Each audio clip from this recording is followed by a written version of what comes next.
Good morning, metalheads of the internet, and welcome to quite possibly the coolest interview I've ever done in my entire life, because today we are speaking to a true death metal legend, the one, the only, Alex Webster from Cannibal Corpse. Enjoy, ladies and gentlemen.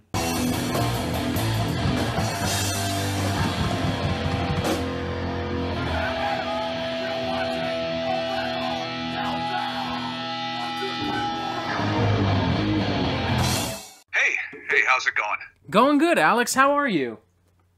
Doing good, actually. You're my final interview of the day, so we have time. If you need a little extra time, I definitely have it. Oh, that makes me so happy, but I promise I'll try not to waste any time, because I imagine you have a life you'd like to get back to at some point. Oh, sure, yeah, but, you're welcome to take your time, too. It's totally up to you. After this, I'll just be getting some lunch and then doing some bass practicing. Well, thank you very much, and thank you for being here. If I may say right off the bat, I know you probably hear this all the time, but Cannibal Corpse was the band that introduced me to death metal, and for that matter, extreme music. First band I ever... Oh, sure. One of the first death metal bands I ever saw was you guys with Napalm Death and Immolation at the Phoenix Theater in Toronto. Oh, wow. So it is awesome. Truly an honor to have you here and to be speaking with you. Oh, thanks. It's my pleasure as well. Thanks for having me. No problem. First thing I want to ask you right off the bat, Cannibal Corpse been around for just over 30 years now. How does Violence Unimagined how does it differ musically from previous studio albums, if at all? I think, of course, one of the big differences is that we've had a lineup change. So we have Erik Rutan on board with us for this one, and he brings his own kind of writing style into our style, and I think it's integrated well. But additionally, there were some challenges in terms of the recording itself, in that I ended up recording in my home studio in Oregon, and the other guys recorded everything else down in Florida at Mana Studios, and that was a pandemic-related situation, and I think that we mentioned that in the press release and everything. But overall, it's pretty much, it is like a natural progression from our last album. I think it does. You can kind of hear, throughout all of our 15 albums, each one of them, one kind of leads to the next. We've gradually developed over the years, and Violence Unimagined is that next step. Okay, I think you got something. Sorry, I'm rambling a little bit here. I'm autistic, so you might have to deal with my stuttering. Oh, no worries, man. One thing I noticed about the last few albums, specifically within this last decade, you guys are getting heavier and louder, and the production is getting meaner and meaner. Erik also produced the last album. Was there anything different about also working with him as a guitarist on this album? It's definitely a little bit different. Of course, like I said, for me, the whole thing was kind of different because I was recording elsewhere, and sending my tracks down for him to put in the mix with everyone else.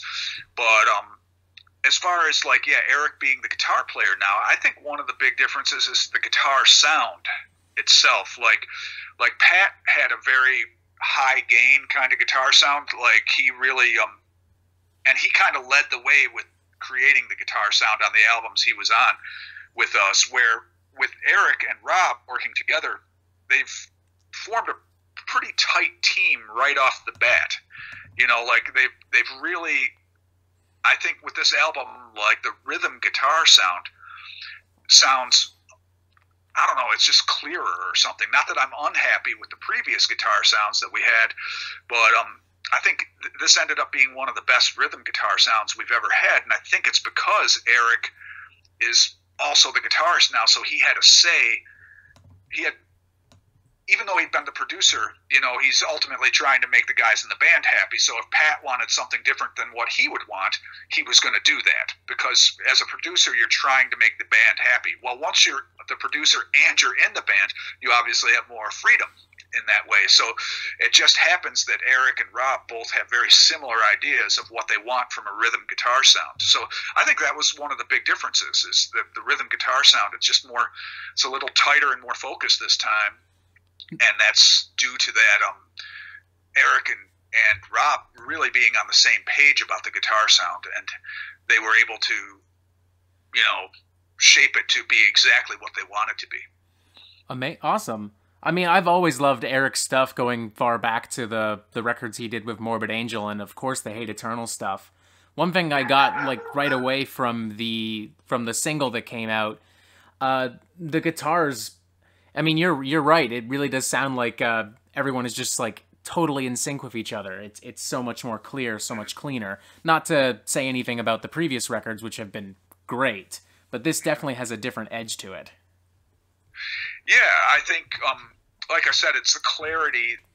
You know, the other albums, I mean, everything's performed, it's executed, you know, with precision on those other albums, but definitely Pat liked to have this very high gain, extra distorted sound, and sometimes that could make some of the really hard, you know, technical riffs a little bit difficult to decipher. You know, so with the tone we got this time, I think you can really hear the riffs that much better. And it's a super heavy tone. So, yeah, I couldn't be happier with how the album sounds. I think it's one of our clearest, tightest sounding albums, you know. What keeps you inspired to write such violent and brutal material after all these years? Well, it's really a few things, I think. First of all, we still love playing this kind of stuff. And then also the creative part of being in a band, we actually only get to do the fully creative part once every few years. You know, when we were writing for Red Before Black, the previous album, you know, we were writing that back in, I guess, 2017. So we didn't write anything again until I think about halfway through 2019, I started writing the first song that I wrote for Violence Unimagined. So, you know, that's the rest of it is so much fun, of course. You know, going on tour is fun. Recording in the studio can be fun, although it's very challenging. But it's really super fun to create the music, to sit down and write. So I guess what I'm saying is basically after you've waited 2 years and you haven't written anything in 2 years, by the time you're ready to write, it's really exciting. It's something that you're looking forward to by that point. And it's just a whole lot of fun. So we still love this kind of music, and I don't think we'll ever get sick of writing death metal songs. It's just so much fun. There's a lot. I mean, death metal has some boundaries that you kind of want to stay within. You know, it should be aggressive. It should sound kind of dark, you know, have a creepy kind of vibe to it if possible. But other than that, it's, you know, other than staying within some kind of loose boundaries, you've got a lot of room to be creative. It's really fun. You know, I want to write songs as long as I can. Even if we were at a point where we weren't touring anymore, I'd still want to write music. If Cannibal Corpse ever got to a point where, just purely hypothetically, you never wanted to play death metal again, what kind of music do you think you'd be writing? I mean, well, Cannibal Corpse is always going to be a death metal band, so we would, if we weren't going to write death metal, we wouldn't do it in Cannibal Corpse. You know what I mean? Like, we would do it in other projects. Okay. And the other projects I've been involved with are actually, both of them have blast beats and really heavy guitar, but the two main other projects I've done are Blotted Science and Conquering Dystopia, and they're both instrumental, extreme metal, experimental metal in the case of Blotted Science, I guess you could say, sort of extreme instrumental, experimental metal, and that's kind of what I would do.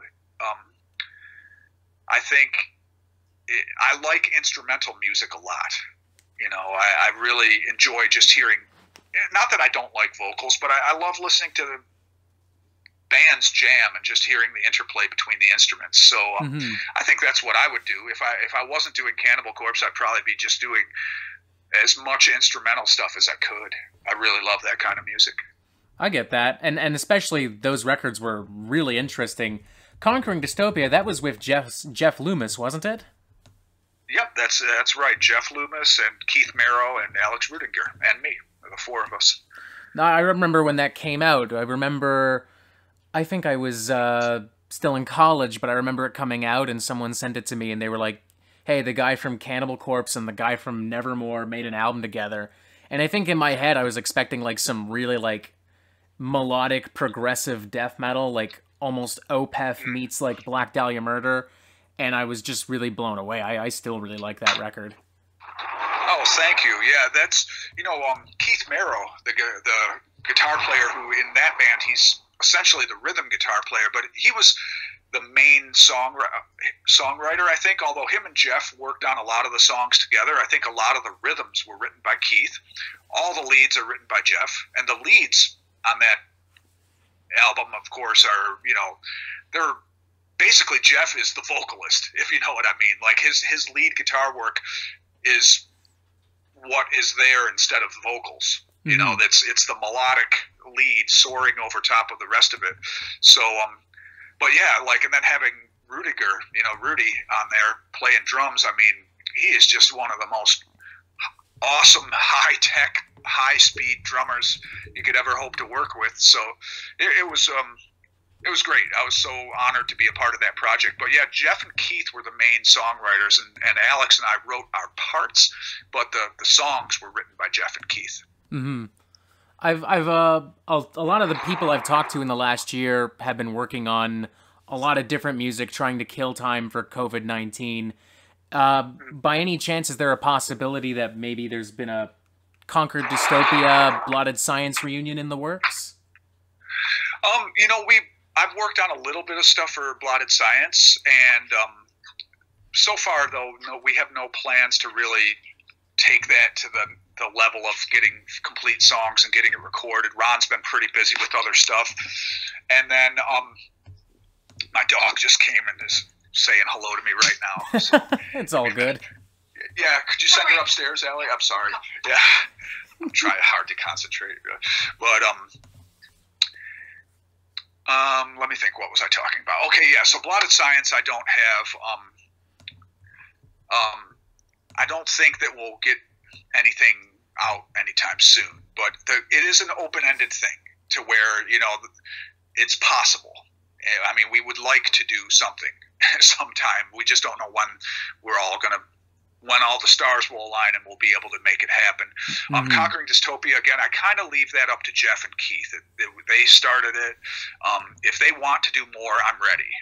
I would love to do more with either of those bands, but I kind of let Ron lead the way with Blotted and Jeff and Keith lead the way with Conquering. But I mean, I have the time right now.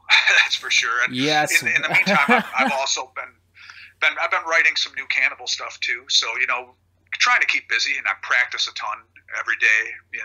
I try to make sure I play every day, no matter what, even if it's only like a half hour. If I've had a busy day, I really try and make a point of that to have the instrument in my hands almost every day. Mm-hmm. That's something I've been trying to do more and more of, because I'm in Toronto, and we've been in lockdown for just about a year now.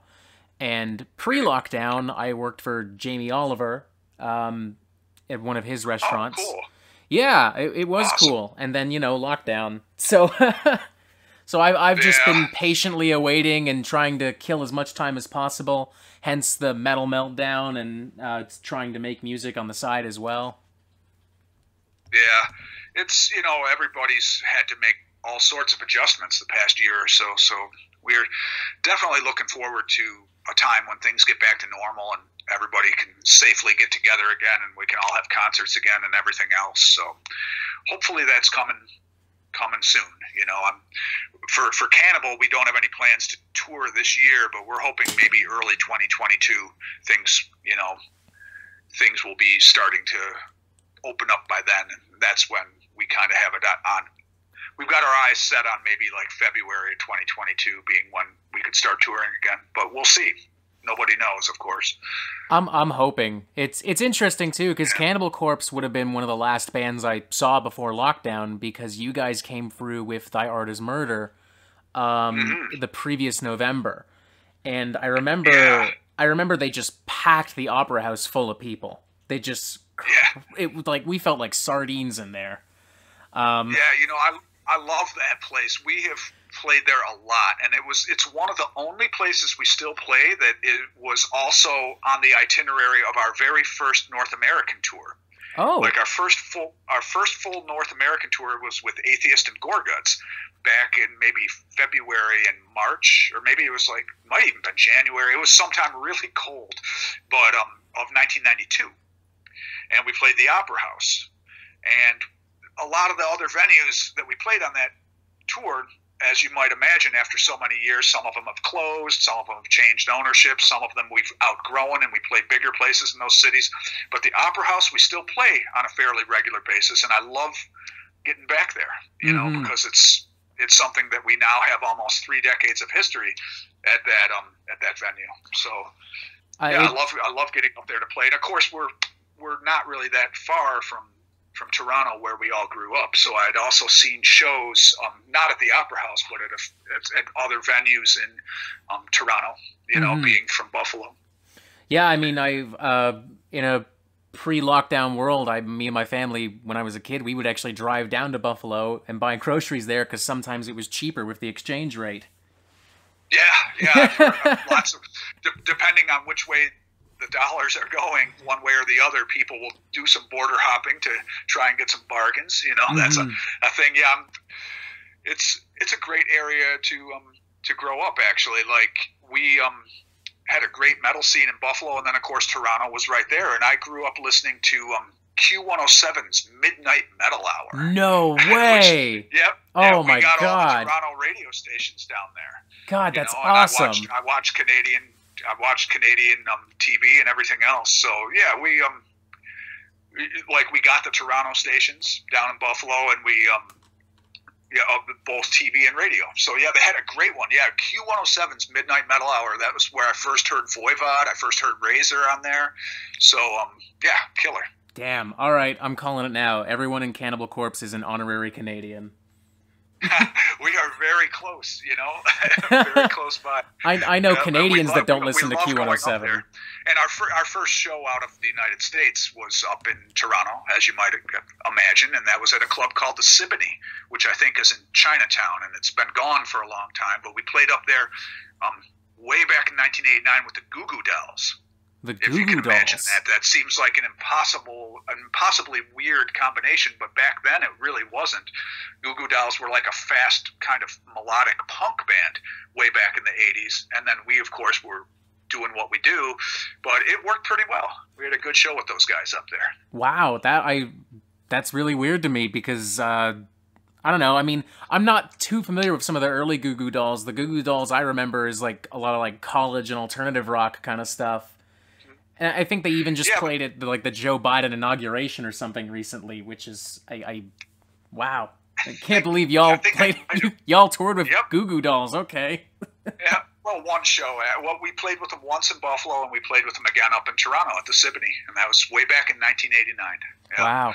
I'll have to look up where that venue is. There weren't a lot of people at that show, but yeah, it was really cool, you know, and.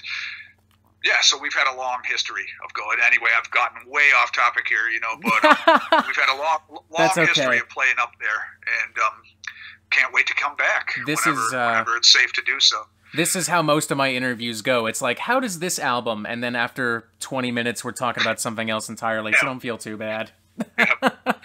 Oh, it's nice. I have to say, I've mentioned this to a few of the other interviewers, too. It's like... you know, I have a handful of people. This is how it goes with everyone in the pandemic. I've had a handful of people that I talk to, you know, family and close friends and everything. And then beyond that, you know, I haven't been going to concerts. I haven't gone to a show since February of last year. Mm-hmm. And that was just before everything started to happen down here and throughout the world, I guess. And then, you know, so there's a lot of, we're missing out on a lot of social stuff, all of us are. So it's pretty, you know, a lot of the conversations I've been having in these interviews have been fairly meandering. Just, I think it's on both ends.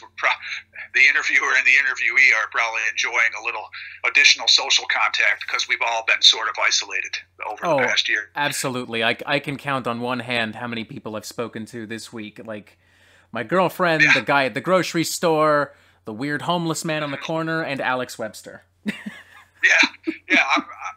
Because I've got a full interview schedule, mine is abnormal. I've talked to an unusually large amount of people over the past few weeks doing Press for Violence Unimagined. But prior to that, it would be Yeah, family and close friends, maybe 2 or 3 people on the phone, tops a week. You know, maybe, I mean, phones are a whole different thing anyhow these days. You know, I used people mostly text and whatever else, but yeah, so it's nice. I'm enjoying the interview sessions. You know, it's been good. I'm enjoying this right now.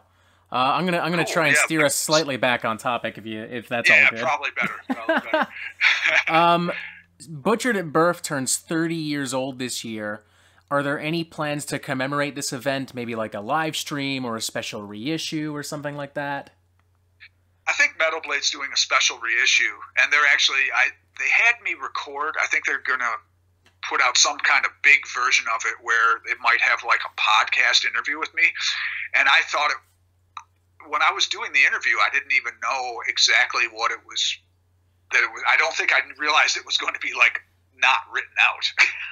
Oh, wow. So I was just kind of repetitive and not really, there was an awful lot of ands and ums in there. So we'll see how good that podcast sounds. But yeah, they're planning to do a few things with it, you know, where they're, I mean, it's a big album for Cannibal Corpse. Butchered at Birth, you know, Eaten Back to Life, of course, is our first album, but Butchered at Birth was the one where we started touring.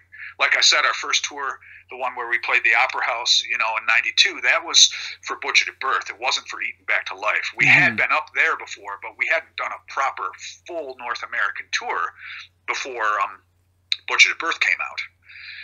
And same thing for Europe, you know, so Butchered was, that made us prominent, where Eaten Back to Life, we kind of got our foot in the door, but then Butchered at Birth is where we really started to, you know, make a name for ourselves, as they say, and get out there and tour and everything. So yeah, it's worth like celebrating, I guess. I can't believe it's been 30 years. You know, it's kind of incredible. The time has gone by very quickly.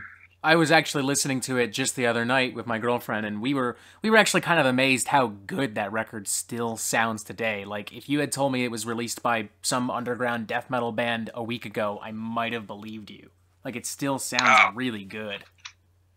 Oh, thanks. And for sure, Scott Burns is the person who deserves the main credit for that, being the producer.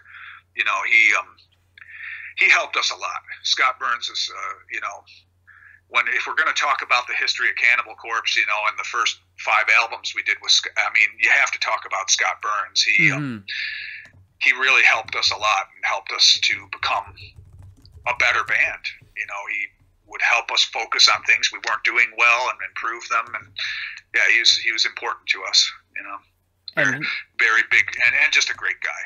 But, yeah, he really helped us. And so, part of the reason those first 4 albums, you know, first 5, I should say, too, really sound so good, or he was helping steer us in the right direction, you know, to make sure that we played everything well on the album, and he got everything sounding great, you know, found great drum sounds, great guitar sound, whatever.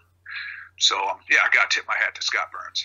Oh, absolutely. I mean, this is a guy who, without him, there's almost arguably no death metal. I mean, he's produced almost every big death metal record I can think of, from Obituary to Sepultura to Morbid Angel, and even some grind stuff from like Napalm Death. Just an insane body of work. If they ever made a death metal Hall of Fame, he should be one of the first inductees. Absolutely. Oh, without question. Yeah, there's a lot of great producers out there, but I don't think any one guy produced more classics than Scott. There's a few, though, like, you know, the guy over at Sunlight Studios in Sweden. I can't remember his full name right now, which is bad, you know, and like Tom Morris and Jim Morris each had a good handful of amazing albums that they've made too. But yeah, Scott was a big deal for us. So Frederick Nordstrom comes to mind. I'm glad that Butchered at Birth holds up, and I think he's a big part of the reason. I'm pretty sure you hear this a lot, but I can't help but ask. Ace Ventura. I'm well aware of the story. I've seen the Banger TV episode. What I'm curious is, in that interview with Banger TV, you said that you meet someone on every tour who says that Ace Ventura introduced them to death metal and to Cannibal Corpse and to extreme music. Is that still true? And how often do you hear it? Yeah, I mean, it still happens. Like maybe not every single tour, but I don't know. I talk to a lot of fans after shows, and it comes up. It still comes up. And it'll be people saying that was where I learned about death metal, or that was where I learned about Cannibal Corpse. So I think you can't exaggerate just how big movies are compared to music. You know what I mean? Like, I've always told people, like, you know, think of a song, some super famous killer song, and there's a good chance that the guy who wrote that song could walk into Walmart and no one would know who he was. But then, you know, could Jim Carrey do the same? Probably not. Oh, you know what I mean? definitely He's not. He's going to walk in any place a person that famous goes in public, they're going to be recognized. So that the visual media, you know, movies, television, TV stars, movie stars, they're just so recognizable. It's such a bigger thing in terms of recognition. So the fact that, first of all, it's a mainstream comedy movie that turned out to be a big hit. I mean, so many people had ended up hearing our music and seeing us play, albeit for just a few seconds, but it was enough to really put us in the ears and eyes of millions of people, where, you know, even the best promotion that we were getting from college radio and fanzines, obviously that wasn't going to be able to match that, you know. So I think it's a key thing for us. We got really lucky to be in Ace Ventura. It was just such a lucky thing, you know, like to be in something so widely viewed. I mean, it would, even if it were a small movie, it would have been helpful. But the fact that it turned out to be a hit that they continue to show, it was really helpful for us. I remember too. I remember watching that movie. I think it was my dad who showed it to me as a kid, and my mom had never seen it before, so she's watching it. And by this time, I'm like kind of aware of death metal, but my idea of death metal is closer to like, oh, it's like Slayer and Slipknot or whatever. But regardless, that scene came up, and my mom was just like, that has to be a fake band. They made this up for the movie. That can't be real. And my dad kind of had to go, no, that's a real band. That's hilarious. I mean, yeah, you know, like I said, it's just such a weird thing that they chose us for. It hasn't gotten any less unusual with the passing of time. You know what I mean? Like anytime I think about it, I'm like, wow, we really did that. You know, Jim Carrey asked for us. We were one of a handful of bands that he specifically requested. You know, I think he had also asked if Pantera were available, and they were not. Wow. I think for whatever reason. Yeah, so we got the spot. And again, I'm not 100% sure if that was the case, but we were a band that he asked for in particular. And that's really cool too, because it's not always the case that an actor is going to be able to be a part of those kind of decisions, you know. So it shows that he was creatively involved with Ace Ventura on a degree higher than just being the lead actor. You know, he was also making some other decisions there, and one of those was to ask us to play that for that role, you know, the role of the band in the bar where he goes to meet his friend. So very cool. And we, you know what, a lot of people, I'm not sure if they know this, but we recorded that scene at the Cameo in Miami, on Miami Beach, the Cameo Theater, and we had played there we might have played there even just a few months before that video, or before that movie, but we definitely played there. I remember the summer of '92 on tour with Agnostic Front, Obituary, and Malevolent Creation. Ooh, that's a great tour. So yeah, it's really cool. It was such a cool experience, and still hard to believe it happened, actually, when we think about it. It's really cool. Cannibal Corpse remains, on top of all this, despite the recognition, you know, Ace Ventura, all that, you remain one of the most controversial death metal bands of all time, but you also remain one of the most commercially successful. Why is that? Do you think there's like some kind of like reason, or are you popular because you're controversial? Is it people just like, oh, well, Bob Dole talked smack about them, so now I have to check them out?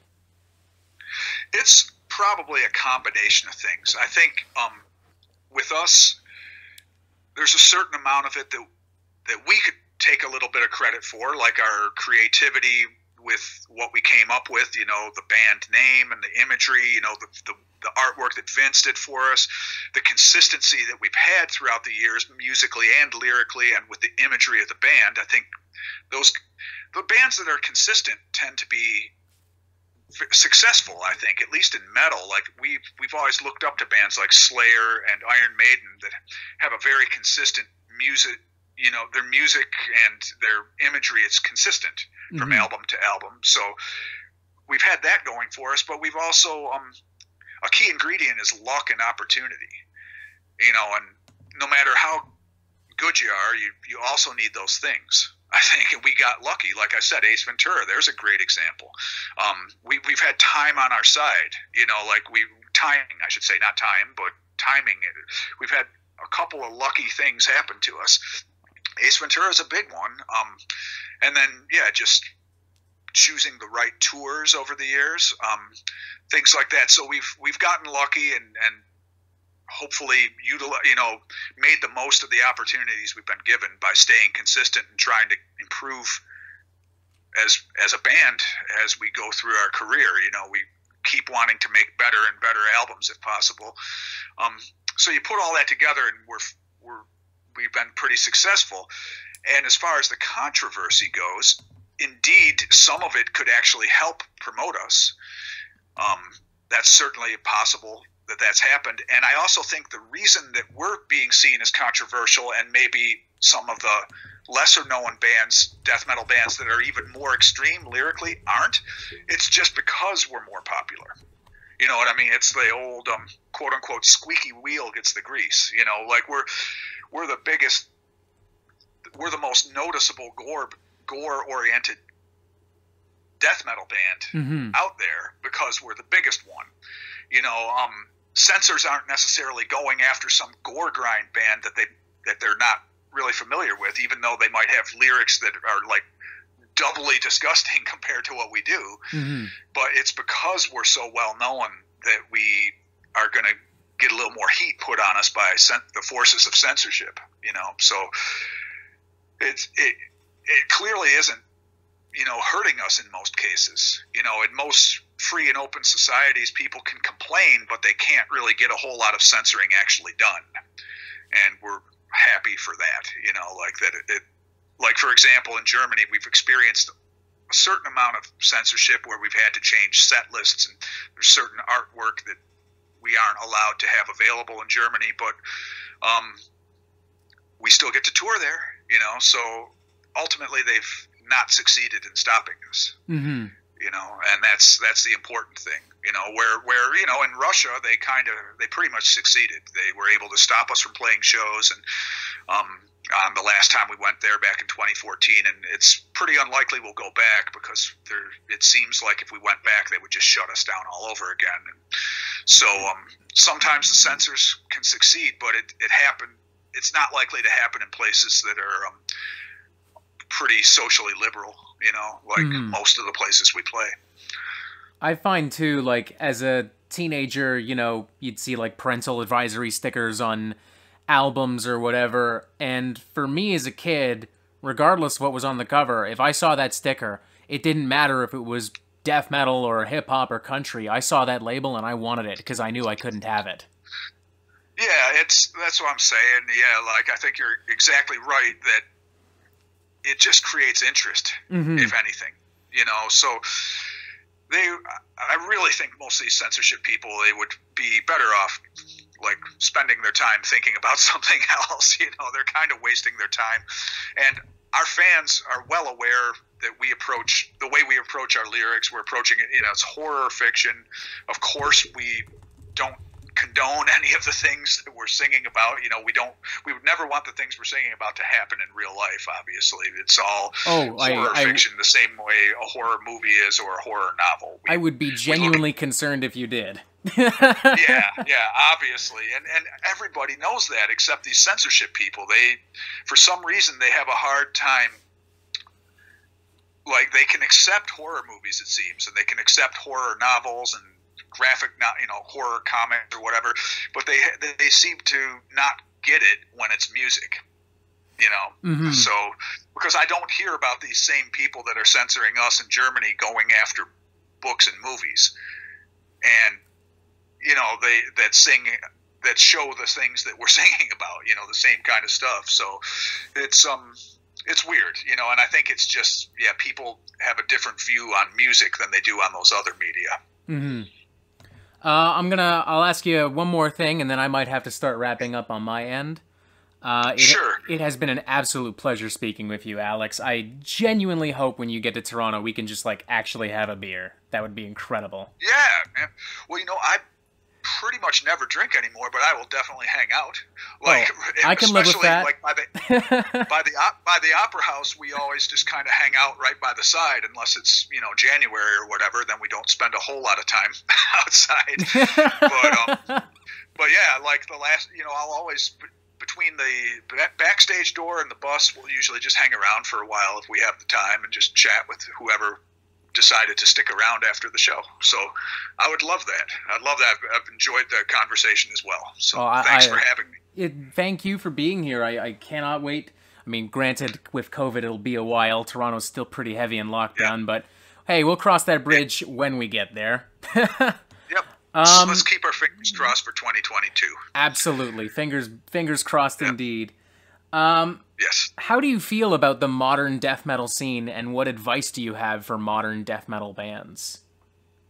I mean, I'm not super familiar with some of the very newest bands, but it's cool, you know, because the current death metal scene, I would say modern death metal, if you're talking about bands that got together over the past 10 years, I'm not so familiar with a whole lot of the newest bands, but in the current death metal scene, you know what? There's still currently a whole bunch of us veterans out there touring. You know, Suffocation, Obituary, us, Morbid Angel, etc. And then there's a lot of. I mean, it's great because death metal never completely went away. It's had a few peaks and valleys in terms of its popularity, but it never completely went away. And a lot of the bands have been active throughout. So it's really. Anybody who's making a new death metal band now, I think they're in a good position in that there's a scene that's been ongoing for several decades now that they can immediately jump into. And there's a chance, like if you make a new death metal band now, well, then you might have a chance to go out and open for us or open for Obituary or whoever on a tour. So that's a good thing, I think. You know, it's still doing well, and I think it makes me happy to see. I know there's some of these newer bands sound like kind of almost retro in a way, like it's like a big thing right now. I probably get at least one record a day from some underground band, and they're like, "We're an old school death metal band, and we love Bolt Thrower and Cannibal Corpse and Obituary and Gorguts." I think it's awesome. I also I think it's great that people are doing the old school stuff, and I also, what I like even a little bit more, are relatively newer bands, meaning maybe they weren't coming out in the first wave, but they came out in the mid-90s or so and have kept it going. And there's a couple in particular that I would recommend to people check out if they haven't already, and that would be Aeon from Sweden. Or Eon, they're fantastic. Yeah, amazing band.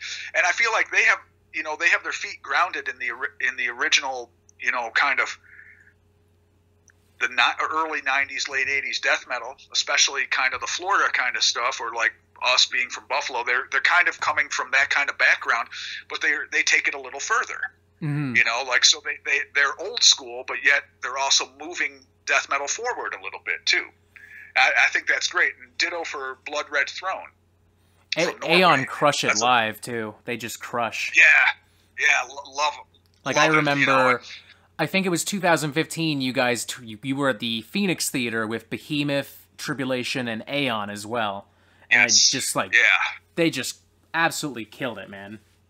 Yep, awesome band. We've toured with them a couple times now, and they're just amazing. And so yeah, they've moved things forward. Other bands like Angel Corpse, and now that's Perdition Temple. Actually, Gene from Angel Corpse ended up making a different band over the past 10 years or so called Perdition Temple, and they toured with us on that Thy Art Is Murder tour. So I'd highly recommend them to anybody who didn't get a chance to see them on that tour with us, to just check them out in general. Perdition Temple's a great band. Pure old school kind of death metal, but also moving it forward. You know, Gene's a really creative songwriter. Well, you got to hear it to know what I'm talking about. Yeah, yeah. It's really no. They've got like they've got like a black and thrashy kind of underbite to them. Yeah. It's kind of. I mean, it's sort of coming from like Possessed and Old Morbid Angel and that kind of thing, but obviously very updated. Mm-hmm. So I think that's what I'm saying is my favorite kind of death metal is the stuff that has its feet planted. You know, it has its roots from the old school, but then it's also sort of adding more. You know, like it's moving the old school style forward a little bit. So those are my favorite kind of bands, are death metal bands that are they have the old school feeling, but they're adding something new as well. There's so many bands like that too. Like even here in Toronto, I don't know if you're familiar, we've got a band called Tomb Mold who have just been kicking ass in the underground scene for a few years now. They are just... I think I have heard of them, and I'm not sure where. Did we even play with them somewhere? I can't remember, but yeah, I've heard of them. I mean, I'll listen to them after this. No, they're great. They don't do a lot of big tours.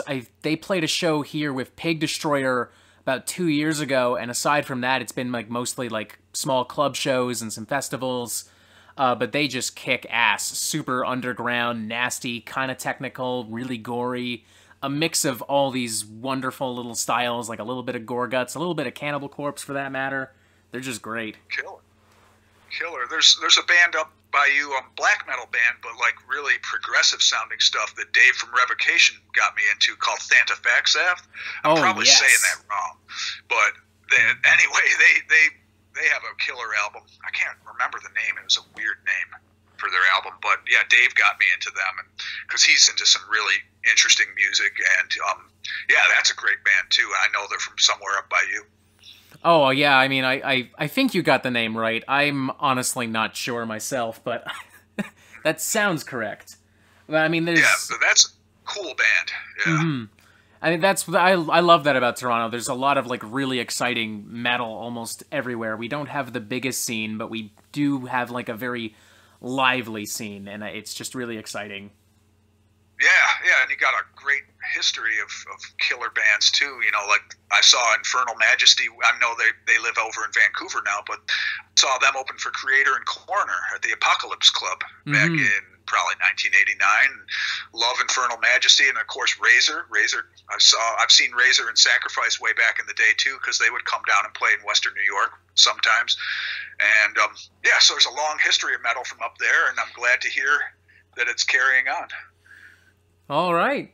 Well, thank you very much again, Alex, for all of your time. It has been an absolute joy speaking with you. We went a little bit over, but I think it's all good because this has been wonderful. Cool. Hey, it's been my pleasure as well. Thanks so much for having me, and yeah, hopefully see you sooner than later back on tour. God, hopefully. Ugh. Yeah.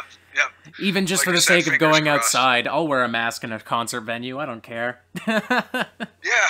I think you're right. That'll probably be the first stuff to come back. Outdoor shows where everybody can be a little more distanced, safer outdoors in the first place, and then we can all wear masks. Yeah. Oh, yeah. You won't be packing them in like sardines, that's for sure. Yeah,